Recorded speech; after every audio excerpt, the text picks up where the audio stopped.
नमस्कार दोस्तों, आज हम एक ऐसे मुद्दे पर बात करने वाले हैं जो हर घर के पर्दे के पीछे छुपाया जाता है।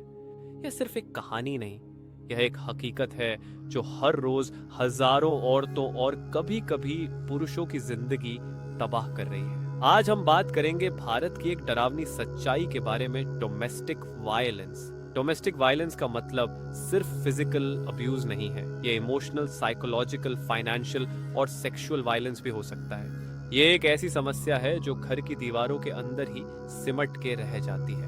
विक्टिम्स दुख, दर्द और तनाव के साथ जीने पर मजबूर होते हैं, पर आखिर कब तक? क्या यह समाज की जिम्मेदारी नहीं कि वह इस जुल्म के खिलाफ आवाज उठाए? भारत एक ऐसी संस्कृति का देश है जो नारी शक्ति की पूजा करता है, लेकिन क्या सच में हम अपनी महिलाओं की इज्जत कर रहे हैं? डेटा और रिपोर्ट्स बताती हैं कि हर दूसरी औरत किसी न किसी रूप में डोमेस्टिक वायलेंस की शिकार होती है। सिर्फ औरत ही नहीं, कई पुरुष भी इस अब्यूज का सामना करते हैं, लेकिन सोसाइटी की सोच की वजह से वे सामने नहीं आ पाते। ये स्टैटिस्टिक्स सिर्फ नंबर्स नहीं है, ये उन लोगों की चीखें हैं जो सुनाई नहीं देती।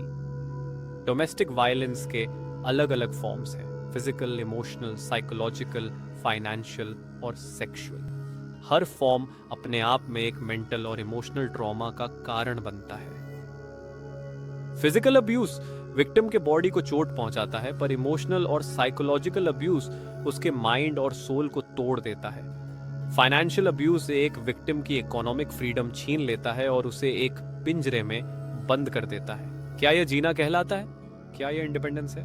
सबसे बड़ा सवाल यह है कि हम इस इशू पर साइलेंट क्यों हैं? एक विक्टिम जब हेल्प मांगती है तो उसे कहा जाता है कि घर की बातें घर में ही रहनी चाहिए। सोसाइटी की यह मेंटेलिटी एक बड़ा कारण है कि डोमेस्टिक वायलेंस कंटिन्यू करता है। साइलेंस भी एक तरह से अब्यूज को सपोर्ट करता है।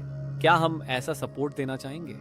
अगर आप या आपके आसपास कोई डोमेस्टिक वायलेंस का विक्टिम है तो डरने की कोई जरूरत नहीं। भारत में protection of women from domestic violence act 2005 जैसे लॉज हैं जो विक्टिम्स को सिक्योरिटी और जस्टिस दिलाने के लिए बने हैं।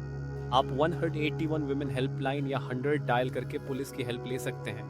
National commission for women (NCW) और एनजीओज भी विक्टिम्स की मदद करते हैं। जरूरी है कि हम अवेयर रहें और रिसोर्सेज का यूज करें। आज की बात यहीं खत्म नहीं होती, बल्कि ये शुरुआत है एक नई सोच की। ये सिर्फ एक विक्टिम की फाइट नहीं, ये हम सब की फाइट है। अगर हम चाहते हैं कि हमारा समाज सच में चेंज हो, तो हमें यूनाइटेड होकर वॉइस उठानी होगी।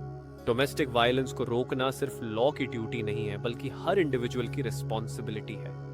अगर आप किसी को इस पेन से जूझते देखें तो स्टेप लें, क्योंकि एक वॉइस, एक एक्शन किसी की लाइफ बदल सकती है।